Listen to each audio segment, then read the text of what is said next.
Okay राजा बेटा, आज बात करेंगे एवोल्यूशन से रिलेटेड बात होगी, ठीक है। थोड़ी सी थ्योरीज की बात करेंगे। अच्छा, हमने वेरिएशन पढ़ ली थी, ठीक है। लास्ट टाइम वेरिएशन की बात हुई थी, smaller smaller differences among the member of the same species, that is what is called the variation.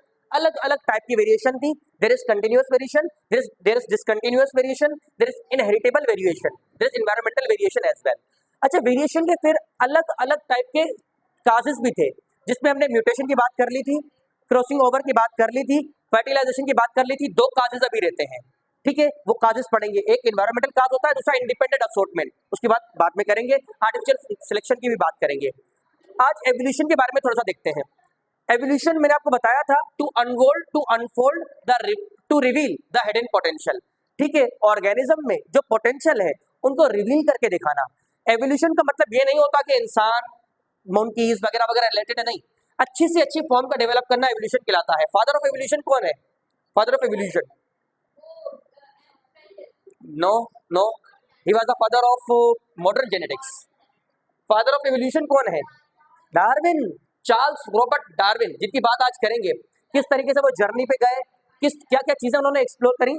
Charles Robert Darwin, उनकी थ्योरी को क्या कहते हैं, किस तरीके से उन्होंने काम अपना जीता। जी, Charles Charles no no no, Charles Robert Darwin.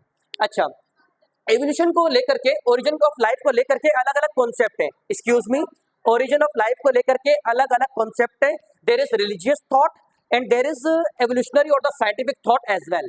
Religious thought वो थॉट है जिनको ना प्रूव कर सकते हैं ना डिसप्रूव कर सकते हैं, उनकी इंपॉर्टेंस अपनी जगह पर रहेगी। लेकिन जो साइंटिफिक थॉट है वो कुछ प्रूफ देते हैं, उनकी बेस पर उनकी एक्सेप्टेंस होती है। रिलीजियस थॉट है थ्योरी ऑफ स्पेशल क्रिएशन। मैंने आपको लास्ट टाइम बताया था, अकॉर्डिंग टू दिस थ्योरी, इन थ्योरी के सपोर्टर है फादर सोरेस। फादर सोरेस वो एक पादरी थे, वो इस थ्योरी के जो है वो सपोर्टर है, फादर सोरेस। और बायो के अंदर जाने वाले साइंटिस्ट कार्लस लीनियस, वो भी इसी थ्योरी के सपोर्टर थे। Carolus to Linnaeus, Aristotle to Linnaeus, हर साइंटिस्ट का मानना था फिक्सिटी ऑफ स्पीशी, यानी जितनी भी स्पीशी है everything is created by some supernatural power, everything is created by God. God created this mountain, God created this earth, God created this sky, everything, organism, सब चीजें God ने बनाई हैं, ठीक है। अच्छा, और इस थ्योरी ऑफ स्पेशल क्रिएशन के अकॉर्डिंग फर्स्ट मैन जो था वो आदम था, और फर्स्ट लेडी जो थी वो ईव थी, जिसने हम बीबी हवा भी कहते हैं। इस थ्योरी का मान, मैंने आपको बताया ना कि इन थॉट्स को ना हम प्रूव कर सकते हैं ना डिसप्रूव कर सकते हैं, इनकी इंपॉर्टेंस अपनी जगह पे रहेगी। उसके बाद थ्योरी ऑफ एबायोजेनेसिस, यानी जितनी भी चीजें ये कहते हैं कि नॉन लिविंग थिंग से बनी है। बारिश होगी, मेढक बन जाएंगे, गोबर पड़ा हुआ होगा, डंक पड़ा हुआ होगा कहीं, खुद ब खुद जो है वो हनी भी, खुद ब खुद जो है हाउस फ्लाई निकल जाएंगी। ऐसा नहीं होता है। ये अलग तीन साइंटिस्ट थे, वॉन हम्बोल्ट थे, ठीक है। ये हमने जी, कुछ बातें इनकी सही भी हैं, हमारे पास डिटेल नहीं है इस वजह से हम बात नहीं कर रहे। Theory of biogenesis, theory of biogenesis का मतलब ये है कि लाइफ से ही लाइफ आई है, एक सेल से ही दूसरे सेल आए हैं। लेकिन सवाल जब ये होता है कि वो एक सेल कैसे आया, तो फिर कुछ बातें थ्योरी ऑफ बायोजेनेसिस की भी सही है। ये तो लाइफ को लेकर के थ्योरीज थी। Theories of evolution, theories of evolution अलग अलग है। ये बातें आपको समझ में आ रही है? थ्योरीज ऑफ एवोल्यूशन अलग अलग है। There is Lamarckism, there is Darwinism, there is theory of continuity of germplasm और म्यूटेशन थ्योरी। एवोल्यूशनरी थ्योरी अलग अलग है। लेमार्किज्म पहली थ्योरी थी। लेमार्क वो पहले साइंटिस्ट थे जिन्होंने कहा था कि एवोल्यूशन जैसी कोई चीज होती है, ठीक है। लेकिन इनकी थ्योरी हम डिस्कस नहीं करने वाले। हम जो थ्योरी डिस्कस करेंगे वो है डार्विनिज्म। आज कहानी समझेंगे डार्विनिज्म की। डार्विन कहाँ पैदा हुए, क्या बनना चाहते थे, क्या बने, वो देखेंगे हम। Theory of continuity of germplasm, ये भी हम नहीं देखेंगे। म्यूटेशन थ्योरी भी हम नहीं देखेंगे, ये आप इंटर क्लास में पढ़ोगे। डार्विनिज्म को देखते हैं। Darwinism, it was a theory given by Darwin. Darwin जो थे, डार्विन की थोड़ी सी हिस्ट्री देखते हैं। डार्विन एक जगह पैदा हुए थे इंग्लैंड के अंदर, ठीक है। डार्विन इंग्लैंड के अंदर पैदा हुए थे, ठीक है। और इनके फादर चाहते थे, जैसे सबके फादर मदर चाहते हैं ना कि डॉक्टर बने, डार्विन के फादर भी चाहते थे वो डॉक्टर बने। इनको जो है स्कॉटलैंड के एक मेडिकल हॉस्पिटल में एडमिशन भी दिला दी थी, मेडिकल कॉलेज के अंदर, जहां डार्विन पढ़ने के लिए गए।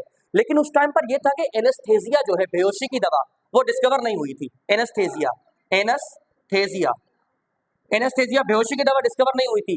जितने भी ऑपरेशन थे, जितनी भी सर्जरीज थी, जितनी भी ट्रांसप्लांटेशन थे, वो बंदे के होश में होती थी। डार्विन जो ये चीजें देख नहीं पाए।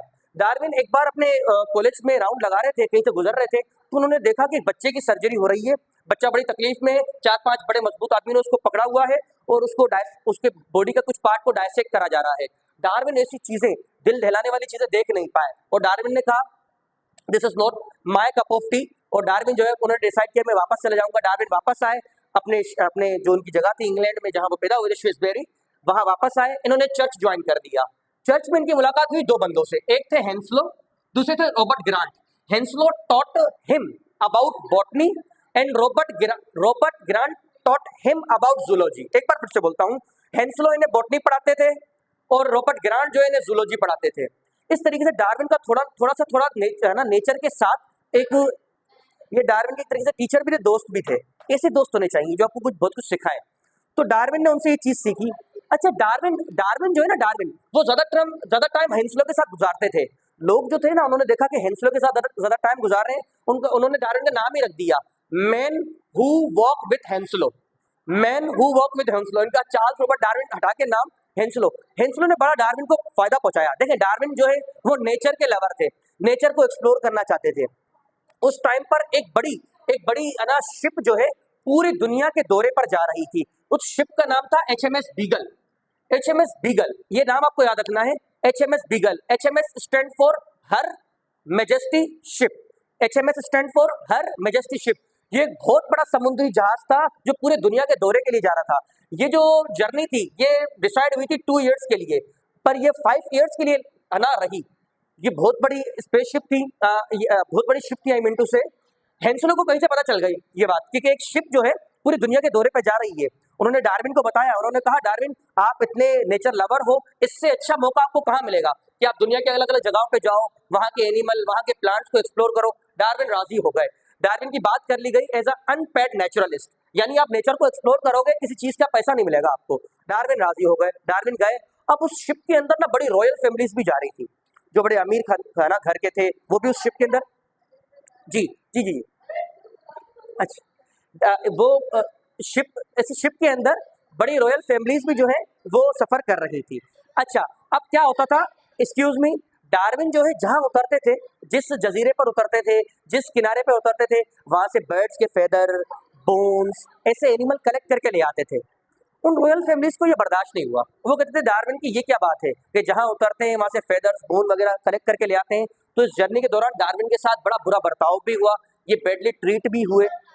जी हाँ, वो रॉयल फैमिलीज जो थी ना, इनको ट्रीट करते थे इस तरीके से। उनको पसंद नहीं था कि डार्विन हड्डियां लेके आ जाते हैं, फेदर्स लेके आ जाते हैं। अच्छा, लेकिन डार्विन ने हिम्मत नहीं मानी। ये बहुत जगहों पे मूव की ये शिप, लेकिन सबसे सबसे सबसे जो इंटरेस्टिंग प्लेस थी ना इसकी, वो थी पेलामाउथ। अच्छा, पेलामाउथ से शिप चलना स्टार्ट हुई। जिस जगह पे डार्विन जगह डार्विन को पसंद आई ना, वो थी गैलापागोस आइलैंड। गैलापागोस आइलैंड भी कहते हैं, गैलापागोस आइलैंड भी कहते हैं। अब तक मैंने आपको समझाया क्या है, अब तक मैंने डार्विन की थोड़ी सी कहानी बताई है। एवोल्यूशन है ही, ऐसी कहानियां सुनोगे इसके अंदर। मैं बता रहा हूँ, डार्विन बहुत जगहों पे गए, लेकिन जो सबसे अच्छी जगह गैलापागोस आयरलैंड। पता है इनको गैलापागोस क्यों कहते हैं? गैलापागोस क्यों कहते हैं? यहाँ पर बहुत बड़ी लिजर्ड्स मौजूद हैं, बहुत बड़े क्रोकोडाइल मौजूद हैं, बहुत बड़े टर्टल, इतना बड़ा टर्टल मौजूद है यहाँ पर जिस पर आप बैठ के उस पूरे जजीरे की जो है सवारी कर सकते हो। अच्छा, आपको सुन के हैरानी होगी, डार्विन जो है कछुआ अपने साथ वहां से लेके आ गए थे, जो डार्विन के साथ कई साल जिंदा भी रहा था, क्योंकि हाँ वो वाला कछुआ, छोटा सा लाए थे। हाँ, लेके आ गए वो छुपा के। मैं बता रहा हूँ ना, डार्विन फेदर भी ले आते थे, बोन भी ले आते थे। अच्छा बेटा, ये जगह अभी भी है और लोग यहाँ पे घूमने भी जाते हैं। चीजें हैं ना आपके पास, एक्सप्लोर कर लो, देख लो। ठीक है बेटा, गैलापागोस आयरलैंड, ठीक है। अच्छा बेटा, मैं आपको क्या बता रहा हूँ, आप जरूर देखिएगा बेटा। ये जो आयरलैंड है, ये साउथ अमेरिकन मेनलैंड से 960 किलोमीटर वेस्ट कोस्ट पर मौजूद है। साउथ अमेरिकन, जी, यहाँ जाकर डार्विन को जो मिला, डार्विन ने देखा कि साउथ अमेरिकन मेनलैंड के जो एनिमल हैं वो इन गैलापागोस आइलैंड के मेन एनिमल से काफी मुख्तलिफ हैं। डार्विन ने इस गैलापागोस आइलैंड को लिविंग लेबोरेटरी ऑफ इवोल्यूशन कहा। डार्विन ने कहा यहाँ की लिजर्ड, यहाँ के टर्टल, यहाँ की फिंचेस मेनलैंड से काफी मुख्तलिफ है, ऐसा कैसे हो सकता है? यहाँ से डार्विन को जो है इवोल्यूशन का कॉन्सेप्ट समझ में आया। डार्विन जो है, जी हाँ, जी नहीं, नुकसान नहीं पहुंचाते बेटा, आप देखिएगा। जब मैं कह रहा हूँ जब इस पे आप बैठ सकते हैं तो ऐसा कोई नहीं। अच्छा, डार्विन ने जो है कि उस टाइम क्या करा, डार्विन ने ड्राइंग्स बना ली बहुत सारी। डार्विन ने बर्ड्स की ड्राइंग बना ली, लिजर्ड की ड्राइंग बना ली, और जो है गैलापागोस वहां पर जो टर्टल थे उनकी ड्राइंग्स बना ली, और वो बना के लेके आ गए। नहीं बेटा, पुरानी बातें है ना, लेकिन डार्विन की ड्राइंग बड़ी अच्छी थी। डार्विन ये चीजें बना के आए, उन्होंने आके अपने फ्रेंड्स को दिखाया।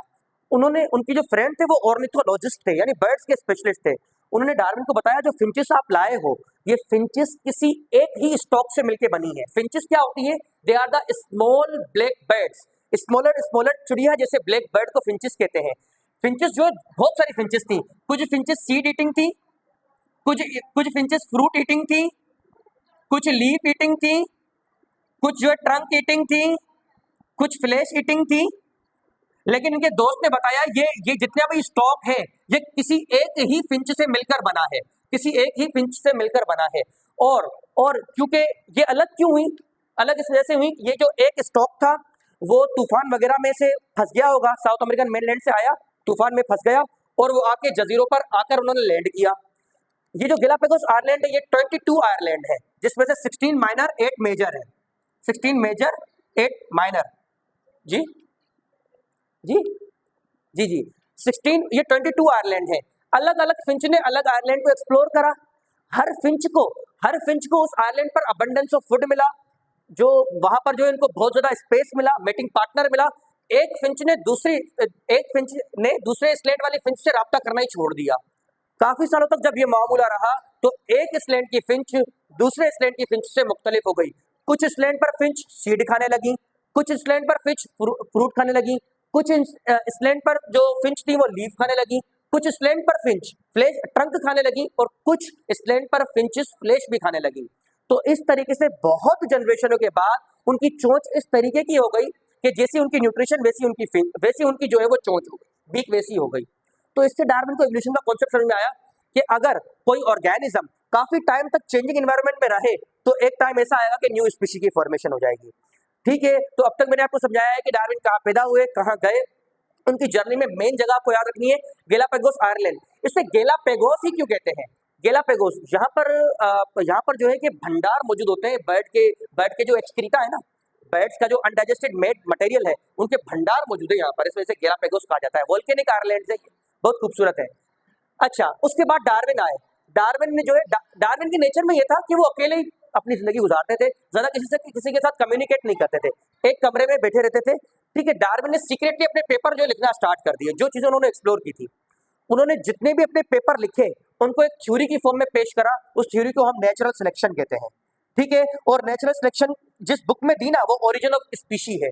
डार्विन की और भी बुक्स हैं, डार्विन की और भी थ्योरीज हैं, लेकिन हम नेचुरल सिलेक्शन ही पढ़ते हैं। इतनी जो उन्होंने जी हाँ, तो उन्होंने एक्सप्लोर, तो ये जो भी चीज उन्होंने एक्सप्लोर करी ना उन्होंने लिखना स्टार्ट कर दिया उनके बारे में। ठीक है, ये बातें और भी बहुत सारी कंट्रीब्यूशन है, वो मैं आपको नहीं बता रहा, इतनी बातें आ रही है समझ में। अब हम देखते हैं कि नेचुरल सिलेक्शन के मेन पॉइंट क्या है। डार्विन ने मेन पॉइंट दिया था ओवर प्रोडक्शन का। डार्विन ने कहा कोई भी लिविंग ऑर्गेनिज्म हो, जितने भी लिविंग ऑर्गेनिज्म है ना, उनमें इनॉर्मस एबिलिटी होती है रिप्रोडक्शन की। हर इंडिविजुअल बहुत सारे इंडिविजुअल प्रोड्यूस कर सकता है। एक फिश एक टाइम पर 500 से ज्यादा अंडे दे सकती है। एक रैबिट कई सारे बच्चे दे सकता है एक साल के अंदर। एक हाउस फ्लाई काफी सारे अंडे दे सकती है। तो हर इंडिविजुअल के अंदर ना इनॉर्मस प्रोडक्शन है। ठीक है, इंडिविजुअल को प्रोड्यूस करने का। और अगर अगर ये सारे के सारे इंडिविजुअल ग्रो कर जाए तो इस प्रोसेस को ओवर प्रोडक्शन कहा जाता है। लेकिन आप खुद सोच करके देखो, जितने भी फिशेस अंडे देती हैं वो सारे अंडे सर्वाइव तो नहीं करते। जितने भी हाउस फ्लाई के अंडे वो भी सर्वाइव नहीं करते। जितने रैबिट बच्चे देता है एक साल में सारे के सारे तो सर्वाइव नहीं करते। ठीक है, बहुत सारे लॉस हो जाते हैं। ऐसा क्यों होता है? जब ज्यादा नंबर ऑफ इंडिविजुअल बढ़ेंगे तो उनमें कॉम्पिटिशन होते हैं। ठीक है, कॉम्पिटिशन किस चीज के लिए? स्पेस के लिए कॉम्पिटिशन होता है, फूड के लिए कॉम्पिटिशन होता है, ठीक है, और वाटर के लिए कॉम्पिटिशन होता है, और रिसोर्सेज के लिए कॉम्पिटिशन होता है। अगर सेम स्पीशी है तो मेटिंग पार्टनर के लिए भी कॉम्पिटिशन होता है एनिमल्स के अंदर। ठीक है, लेकिन सर्वाइव वो ही कर पाएगा जो जिसके पास अच्छी रिसोर्सेज होंगी। जिसने फूड ले लिया वो सर्वाइव करेगा, जिसने वाटर ले लिया वो सर्वाइव करेगा, जिसको मेटिंग पार्टनर मिल गया वो सर्वाइव करेगा। तो वो इंडिविजुअल जो कंपटीशन के अंदर सर्वाइव करते हैं उन्हें हम सर्वाइवल ऑफ द फिटेस्ट कहते हैं।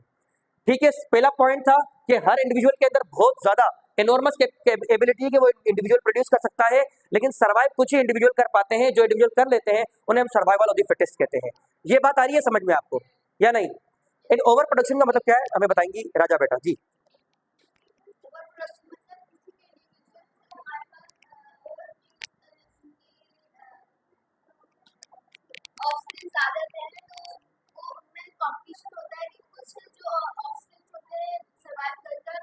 Very good, very good. जो सर्वाइव करेंगे उन्हें हम क्या कहेंगे?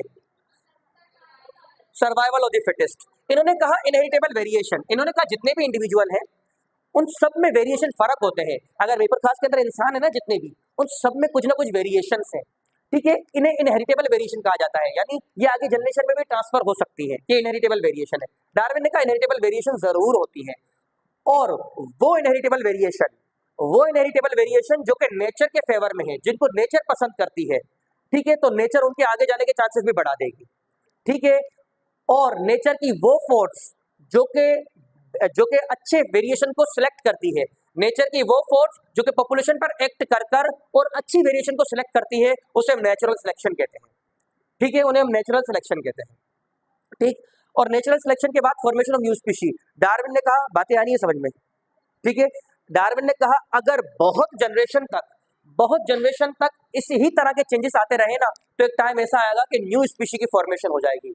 ये देखो फिंचेस, एक ऐसी फिंच थी जो कि हो सकता है कि सीड खाती थी, लेकिन उस सीड खाने वाली फिंच से कितनी ग्रो कर गई, फ्रूट वाली, लीफ वाली, ट्रंक वाली, है ना, फ्लैश खाने वाली। ऐसा क्यों हुआ? क्योंकि वो फिंच अलग अलग स्ट्रैंड्स पे गई, अलग अलग एनवायरनमेंट मिला, अलग अलग न्यूट्रिशन मिला, तो बहुत सालों तक अलग अलग एनवायरनमेंट में रहने के लिए एक टाइम ऐसा आया कि न्यू स्पीशी की फॉर्मेशन हो गई, और जो है कि इस तरीके से जो है कि न्यू स्पीशीज ग्रो करती हैं। ये बातें आ रही है समझ में या नहीं? ठीक है, मैं बोलूंगा आप एक्सप्लेन करोगे। ओवर प्रोडक्शन का मतलब क्या था?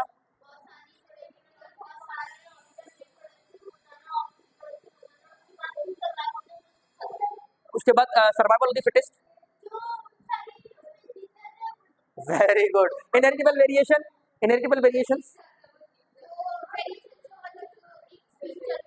एक जनरेशन से दूसरी जनरेशन में जा सके। Natural selection